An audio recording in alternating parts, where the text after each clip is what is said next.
Welcome to my channel classes by Sunita ma'am. सभी बच्चों का हिंदी की क्लास में स्वागत है। बच्चों, पिछली वीडियो में हमने कर्मनाशा की हार का सारांश पढ़ा था।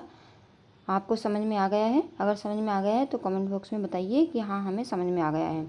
अब बच्चों जानते हैं कि कर्मनाशा की हार से किस तरह से प्रश्न आते हैं। ये कहानी है श्री शिव प्रसाद सिंह जी द्वारा लिखित है। और बच्चों बोर्ड परीक्षा में या तो इसका सारांश आता है और या फिर आता है कि कर्मनाशा की हार की कहानी का प्रमुख पात्र कौन है और उसके चरित्र की प्रधान विशेषताएं बताइए। देखिए बच्चों, 2007 और 13 और कई बार ये बोर्ड परीक्षा में आया है। और इस तरह से भी आता है ये कि भैरव पांडे की चारित्रिक विशेषताओं का उल्लेख कीजिए। किसी भी तरह से भी आपसे प्रश्न पूछा जा सकता है, क्योंकि कर्मनाशा की जो हार कहानी है वो बोर्ड परीक्षा के लिए बहुत ही महत्वपूर्ण है। क्योंकि 30% जब कम हुआ है कोर्स, तो उसके बाद ये बहुत कम कहानी रह गई हैं कि एक ये बहादुर, पंचलाइट और कर्मनाशा की हार। तो बच्चों तीनों में से ही कुछ ना कुछ आएगा, ऐसा नहीं कि एक में से आएगा। तीनों ही जो कहानियां हैं, किसी में से चरित्र चित्रण आएगा, किसी में से सारांश आएगा। तो बच्चों तीनों ही जो कहानियां हैं, बहादुर की, पंचलाइट की और कर्मनाशा की, अच्छी तरह से आप याद कर लें और जो उनके प्रमुख पात्र हैं और उनके चरित्र चित्रण याद कर लें। तो आज हम इसमें जानेंगे कर्मनाशा की हार कहानी का जो प्रमुख पात्र है उसके चरित्र की जो विशेषताएं हैं। बच्चों हर कहानी का प्रमुख पात्र आपको पता होना चाहिए, क्योंकि देखिए जैसे पहले प्रश्न दिया है इन्होंने कि कर्मनाशा की हर कहानी का प्रमुख पात्र कौन है, उसके चरित्र की प्रधान विशेषताएं लिखिए। तो आपको इसमें नाम नहीं दिया है, बल्कि सिर्फ प्रमुख पात्र बता दिया है। तो सभी कहानियों का आपको प्रमुख पात्र पता होना चाहिए कि इसमें प्रमुख पात्र कौन है। तो बच्चों जो कर्मनाशा की हार है उसमें प्रमुख पात्र है भैरव पांडे। भैरव पांडे का थोड़ा सा परिचय जान लेते हैं बच्चों। भैरव पांडे शिव प्रसाद सिंह द्वारा लिखित कर्मनाशा की हार नामक कहानी के प्रमुख पात्र हैं। ये गांव के कुलीन ब्राह्मण हैं और इनका जो परिवार है वो भरा पूरा है। इनके पुरखे एक नामी पंडित थे और इनके जो चरित्र की जो प्रधान विशेषताएं हैं वो इस प्रकार से हैं। बच्चों आपने जान लिया कि जब आपने कहानी का सारांश पढ़ा होगा या समझा होगा, उस वीडियो को देखा होगा, तो आपने जान लिया होगा कि भैरव पांडे ने क्या किया था। लास्ट में आकर के उन्होंने, जो गांव वाले डर रहे थे कि हो सकता है जो ये फूलमत का बच्चा है उसे छीन करके ये नदी में फेंक देंगे, लेकिन ऐसा नहीं हुआ। उन्होंने एक अच्छे इंसान की जो है उसमें भूमिका निभाई और उन्होंने कहा नहीं, ये फूलमत का जो बच्चा है मेरे भाई का बच्चा है, मैं इसे नहीं फेंकने दूंगा और पुरानी परंपराओं को बदलना चाहिए। और ये जो है बाढ़ जो आई है, ये नहीं कि किसी के पाप के द्वारा आई है, इसको बांध बना करके भी रोका जा सकता है। ऐसे नहीं कि किसी की बलि दे दो, किसी बच्चे की बलि दे दो तो इस बांध जो ये बाढ़ आई है कर्मनाशा में वो रुक जाएगी। तो उन्होंने कहा इस पर बांध बनाइए, ये नहीं कि किसी बच्चे की बलि दीजिए। तो उन्होंने जो है एक अच्छे व्यक्ति का रोल निभाया था। तो इसीलिए ये इस कहानी के प्रमुख पात्र हैं और जो बहुत ही अच्छे व्यक्तित्व वाले इंसान हैं। अब दूसरा जो इनका आता है कि इनके चरित्र में क्या प्रमुख विशेषताएं हैं, वो है धर्म प्रेमी। ये जो पहला हेडिंग आएगा धर्म प्रेमी। भैरव पांडे एक धर्मनिष्ठ कर्मकांड में आस्था रखने वाले व्यक्ति हैं। वे अपने हाथ से सूत काटकर जनेऊ बनाते हैं और पहनते हैं, धर्म कर्म में लगे रहते हैं और जो पत्रा होता है ना इनका, जो कुछ इनके ज्योतिषी ज्ञान का जो एक पत्रा होता है उसे देखते हैं और सत्यनारायण की कथा भी बाँचते हैं। बाँचते माने कहते हैं, पढ़ते हैं। इस प्रकार बच्चों इनके चरित्र में एक प्रमुख विशेषता है धर्म प्रेमी। दूसरी जो विशेषता आती है वो है न्यायप्रिय। अपने भाई से प्रेम करने पर भी वे उसके नैतिक और अशिष्ट व्यवहार को देखकर उस पर क्रुद्ध होते हैं और उसे भला बुरा कहकर पीट देते हैं उसे, उसके चाटा भी मारते हैं। जब आपने कहानी का सारांश सुना होगा तो उसमें आपने जाना होगा कि किस तरह से अपने बड़े जो छोटा भाई था उसको बहुत अधिक तारीफ भी करते हैं, लेकिन जब वो कुछ गलत व्यवहार करता है, कुछ अन्य जो है समाज विरुद्ध कार्य करता है, तब वो उसको पीट भी देते हैं, उसका चाटा भी मारते हैं। तो इस प्रकार वो न्यायप्रिय भी हैं। अगला उनके चरित्र की विशेषता है तीसरी, साहसी और निर्भीक।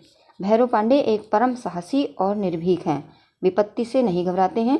पिता की मृत्यु के बाद पिता का कर्ज, देख रेख के लिए दूध मुहा बच्चा और बाढ़ से ध्वस्त मकान मिला, किंतु वे घबराए नहीं और एक साहसी व्यक्ति के समान संपूर्ण विघ्न बाधाओं को झेलते हुए सम्मान के साथ कुलदीप का उन्होंने पालन किया और वंश मर्यादा को बनाए रखने का भी प्रयास किया। जब उन्हें पता चला कि फूलमत उनके जो भाई है उनका बच्चा है, तब उन्होंने ये निर्णय लिया कि इस बच्चे को बचाया जाए ताकि उनकी वंश परंपरा आगे बढ़े और जो है एक जो समाज में जो ये गलत फहमी या एक भ्रम फैला हुआ है उसको भी उन्होंने मिटाने का प्रयास किया कि किसी की बलि दे करके जो नदी है उसका बाढ़ को नहीं रोका जा सकता, बल्कि एक बांध बना करके बाढ़ को रोका जा सकता है। तो उन्होंने पुरानी परंपराओं को भी तोड़ कर नई विचारधारा का जो है प्रसार किया। अगले उनके चरित्र की विशेषता आती है सच्चरित्र। भैरव पांडे का एक सच्चरित व्यक्ति के रूप में चित्रित हुआ है। उन्होंने उसे अपने पूर्वजों के मान सम्मान का ध्यान है। गांव की बहु बेटियों को वह अपनी बहु बेटी समझता है और वह जब कुलदीप फूलमतिया से प्रेम करता है तो भैरव पांडे उसे डांटता और फटकारता है। मतलब इस प्रकार पता चलता है कि जो भैरव पांडे हैं बहुत ही सच्चरित व्यक्ति हैं। ऐसा नहीं कि उनका जो भाई है अगर वो कुछ गलत व्यवहार करता है तो वो उसे कुछ नहीं कहते, बल्कि अपने भाई को भी वो डांटते हैं, क्योंकि इसका प्रभाव गांव के और भी बच्चों पर पड़ेगा। क्योंकि वो सभी को जो भी बच्चे हैं वहाँ पर वो सभी लड़कियाँ हैं सभी को अपनी बहु बेटी समझता है। अगली जो विशेषता है भैरव पांडे की वो है भातृ प्रेमी। भैरव पांडे को अपने भाई से अत्यंत प्रेम है। वह अपने छोटे भाई का पालन पोषण करता है। जबकि कुलदीप घर से भाग जाता है तो पांडे दुख के सागर में डूब जाता है। वह सोचने लगता है कि राम जाने क्या होगा, या राम वो अब मेरा छोटा भाई कैसा होगा। सूखी आँखों से दो दो बूंदें गिर पड़ीं। अपने से तो कौर भी नहीं उठा पाता, भूखा बैठा होगा कहीं।